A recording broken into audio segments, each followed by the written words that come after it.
반갑습니다. 말씀으로 하루를 여는 주님의 백성들을 예수님의 이름으로 축복합니다. 2025년 4월 1일 화요일 오늘 주신 말씀은 누가복음 18장 1절에서 14절까지입니다.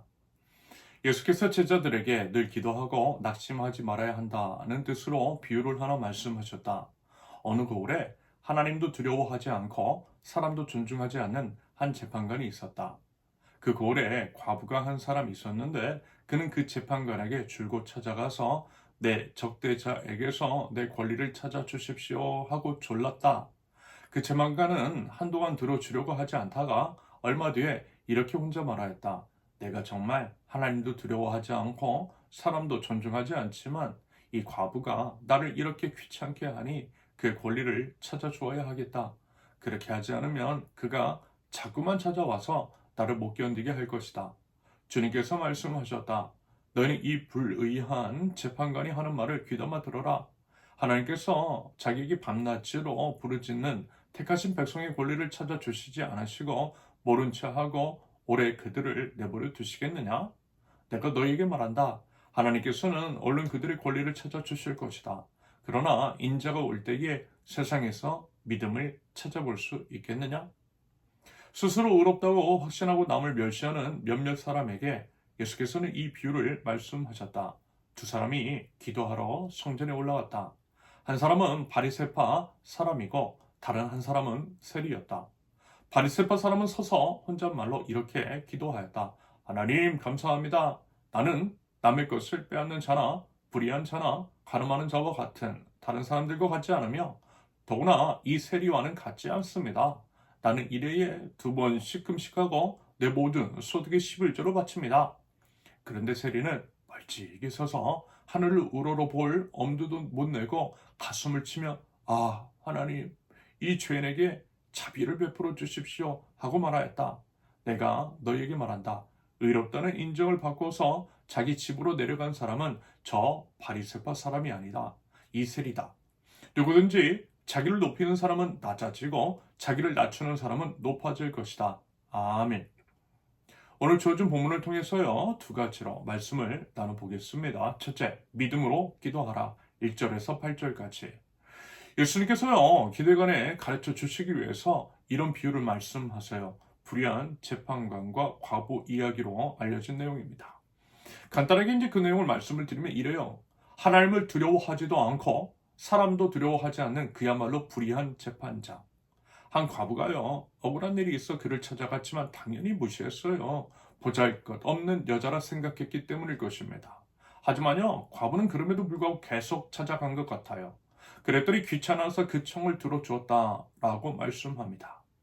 이렇게 이제 불의한 재판장도요, 그 끈질긴 태도를 보고 귀찮아서라도 그 청을 들어주는데, 우리를 사랑하시는 하나님 앞에 나가서 끈질기게 기도한다면 당연히 들어주시지 않겠느냐라는 것입니다. 들어주신다라는 거예요. 그러므로 뭐예요? 끈질기게 하나님께 매달리라는 것입니다. 여러분 그게 믿음이라는 거예요. 들어주실 것이라는 믿음이 있기 때문에 하나님께 매달리는 것이겠죠. 여러분 끈질기면요 간절함입니다. 간절한 마음을 가지고 끈질기게 기도하는 것은 결국 믿음이 있기 때문입니다. 그 답을 하나님께서 알고 계시고 문제 해결이 하나님께 있음을 믿는 믿음이 있기 때문입니다. 여러분 어떻습니까? 여러분 기도의 제목이 있으시죠? 그러면요 얼마나 간절함을 가지고 계시고 또한 하나님께 얼마나 끈질기게 매달리고 있으십니까? 혹시요 딱 한 번만 기도하고 마는 것은 아닌지 들어주셔도 그만 안 들어주셔도 또 그만인 것처럼 그렇게 하나님께서도 느껴질 정도로 간절함이 없는 것은 아닌지를 한번 되돌아보면 좋겠습니다. 하면요 예수님께서 이런 말씀을 덧붙이세요. 8절을 보면 그러나 인자가 올 때에 세상에서 믿음을 찾아볼 수 있겠느냐? 인자가 올 때에 다시 말해서 예수님께서 다시 오실 때에 재림하시는 그날에 과연 세상에서 믿음을 찾아볼 수 있겠느냐라고 하는 말씀을 하신 예수님. 결국 뭐예요? 그와 같은 믿음을 찾아보기 쉽지 않을 것이라는 회의적인 의미인 거죠. 그런데 정말 예수님의 그 말씀이요 맞는 것 같아 보여요. 요즘 보니까 그래 보여요. 그런 믿음을 찾아보기가 쉽지 않은 것 같아요. 일단 어떻죠? 기도도 안 해요. 그리고 간절함이 없어요. 자본주의 사회 안에서 솔직히 돈이면 거의 모든 것들이 해결됐잖아요. 그래서 그런 것도 있는 것 같아요. 하나님 대신 뭐 찾아요? 돈 찾아요. 하나님 대신에 다른 것들 찾아다니는 것들이 너무나 많이 보이고 있습니다. 여러분, 과연 우리에게는 믿음이 있는 것일까요? 부디어 무엇보다도 먼저 하나님을 찾아가고요. 하나님께 매달리고 끈질기게 간구할 줄 아는 그와 같은 믿음이 저와 여러분들에게 있으실 수 있기를 바랍니다. 둘째, 하나님 앞에 겸손하라.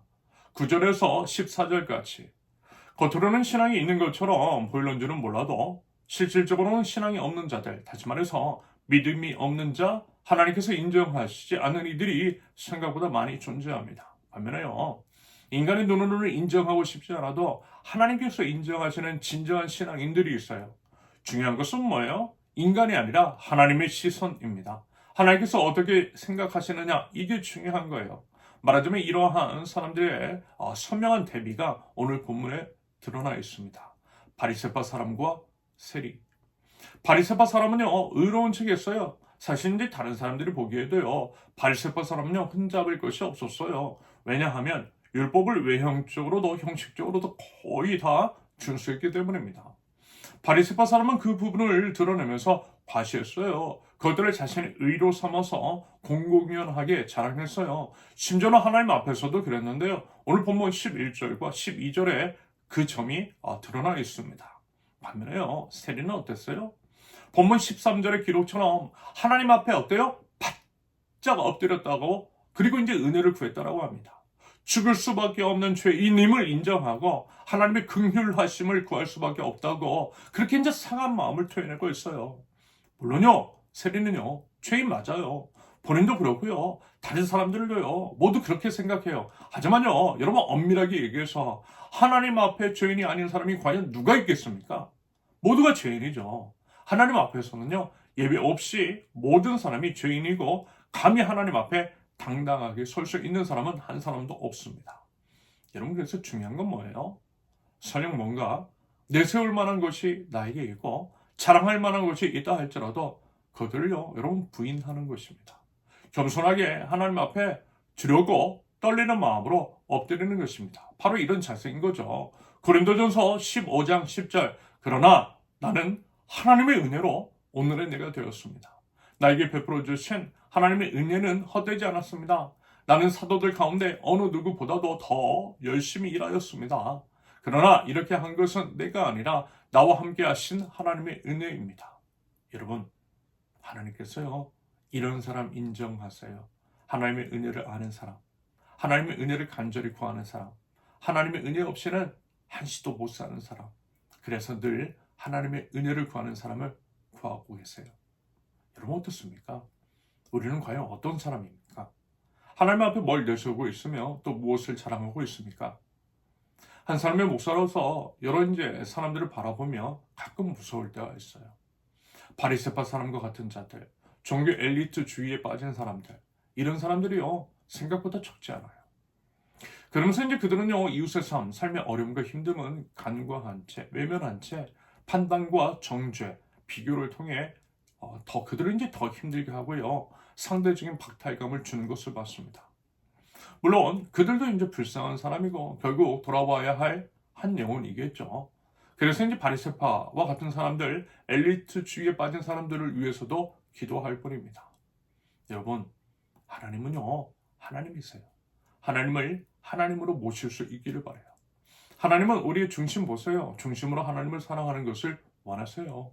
그렇게 사랑하는 자는요, 하나님의 은혜를 알고 하나님의 은혜 앞에 겸손할 줄 아는 사람입니다. 그리고 그러한 사람을 하나님께서 인정하세요. 그 삶과 삶의 모든 것, 드리는 기도 또한 하나님께서 응답하여 주실 줄로 믿습니다. 말하기는 우리의 겸손과 진정성 있는 태도로 하나님을 예배하되 마음과 정성과 뜻을 다하여 그리고 이제 전심으로요, 우리 하나님을 예배하고 하나님의 긍휼과 은혜 앞에 엎드릴 줄 아는, 바짝 엎드릴 줄 아는 저와 여러분들, 믿음의 백성들 모두 되실 수 있기를 예수님의 이름으로 축원합니다. 함께 기도합니다. 하나님, 저에게 믿음을 더하여 주옵소서. 오직 하나님께 답이 있음을 알아 하나님을 찾아가고 간절한 마음으로 기도할 때에 하나님 응답하여 주실 줄로 믿습니다. 그 믿음으로 하나님을 바라는 주님의 백성 저희 될 수 있도록 주님 인도하여 주시옵소서. 하나님 앞에 진심과 전심으로 나아갑니다. 하나님의 하나님 되심을 알아 주님 앞에 겸손한 자들 되게 하시고 모든 것이 은혜임을 입술과 삶의 감사로 표현할 줄 아는 하나님 나라 백성 되게 하옵소서. 하나님 저희들 거저 받았으니 거저 흘려보내겠습니다. 능력주의라는 거짓 가르침이 타자와 자신을 억압하고 공동체를 와해시키고 있는 현재의 사회 상황 속에서 하나님의 공의와 정의가 세워지되 하나님께서 생명을 주시고 저희를 살려내 주셨듯이 서로를 살려내기 위해서 저희 자신의 것을 기꺼이 내놓을 줄 아는 하나님의 백성들 저희 될 수 있도록 우리 주님 인도하여 주시옵소서. 예수님의 이름으로 기도합니다. 아멘. 하나님께서 오늘 주신 말씀과 각자의 기도 제목을 놓고 우리 잠시 기도하겠습니다.